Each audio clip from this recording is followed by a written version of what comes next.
Hi, welcome to GeoEntire. Today I am going to share one more video with one more aspect on the hydrological cycle. What is hydrological cycle and what are the different phases which are present in the hydrological cycle? Hydrological cycle, it is also called as water cycle because each and every year the cycle is continuously repeating. So therefore it is called as cycle. So when we take an aspect of all the globe, whatever the water present on the earth's surface in the atmosphere, out of which 97% water which is in the ocean, remaining 3%, among this 3%, 2% water in the form of ice crystals or glacier, and 1% that is groundwater, that is the drinkable water. This is the global scenario of water. So that 1% is the drinkable water, and all the population in the world that is depend on that 1%. So therefore this concept is very, very important. So hydrological cycle consists of different phases. So there are near about 6 phases. So first one is the precipitation, second one is the infiltration, third one is the surface runoff, fourth one is the evaporation, fifth one is the evapotranspiration, then sixth one is that is the condensation. So in this way the hydrological cycle is continuously going on. So on the globe water is present in the form of 3 states, that is the solid, liquid and gaseous. Solid water in the form of ice caps, and entirely South Pole and North Pole is covered by this that is the glacier or ice. Remaining water, that is the liquid water, which is present in the ocean, in the river, in the ponds, in the lakes and other water harvesting structures like structures also. Then liquid gaseous water, which is present in the atmosphere in the form of water vapors. So this is the global scenario of the water. So we will see what are the different phases, which is very, very important as far as hydrological cycle is concerned. So first one is that is the precipitation. So precipitation is the process which is very, very important, in which what happens when all forms of water particles fall from the atmosphere and reach the ground. There are again 2 sub processes are there. So that is the coalescence process, and other one is that is the ice crystal process. Water drops, whatever the drops are there, water drops which are present in the atmosphere of a critical size that comes on the earth's surface by gravity or frictional drag. So a falling drop leaves a turbulent wake behind, allows smaller drops fall, combine with the lake drop. The other process, sub process, that can occur in the ice crystal formation process. So ice crystal formations means the water converted into the ice, and that ice comes on their surface. That is also one of the part of the precipitation. So this is regarding the precipitation.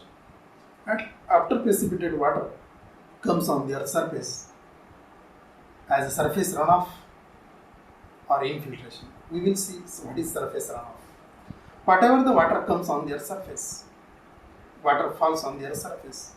Some water cannot infiltrate into the soil, into the ground. Some water moves from the ground and finally get into the river, and river finally this water carries to the ocean. So this is nothing but the surface runoff. Out of some water precipitated, some water get infiltrated into the soil, and that water is nothing but the groundwater. Then fourth process, that is the evaporation. So near about 71% of the earth is occupied by the ocean. When the process is going on, sunlight is there. In evaporation what happens? The sunlight is there. So each gram of water due to the heating converted into the vapors. And that vapors, conversion of physical state of water into the liquid state to a gaseous state. Physical liquid state water converted into the gaseous state, that process is nothing but the evaporation. That is a physical state. And this process happens due to the temperature of the Earth's surface. Some energy which comes on the Earth's surface by the sunlight or by the solar radiations. So that converted into the gaseous state. But other phenomenon is also there, that is evapotranspiration. Because there are so many plants on their surface. Those plants, what happens, absorb groundwater through their roots system, and through their root system, it is again evapotranspiration taken place through the plant leaves, and again it is converted liquid water. It is again evaporated, transpirated into the gaseous state through the plants. Medium is plants. That process is called as evapotranspiration. The next phase is the condensation. That is also very, very important phase in the hydrological cycle. In condensation, what happens? The process of water vapors, or the process by which water vapors changes its physical state from vapors to the, that is mostly common to the liquid. And water vapors condenses into a smaller airborne particles from dew, fog or clouds. The most active particles that forms clouds and sea salts, atmospheric ions caused by lightning, and combustion products containing sulfurous and nitrous acids.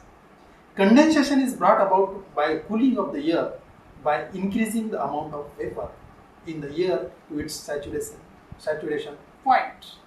When water vapor condenses back into the liquid state, the same large amount of heat that was needed to make it is vapor is released into the environment. That process is called as condensation. After condensation, there is again precipitation starts. So this is a continuous process. After precipitation, then again surface runoff, infiltration, evaporation, evapotranspiration, then again condensation. So this is the cycle continuously going on. So therefore it is called a hydrological cycle. I hope this video really useful to you. So thank you.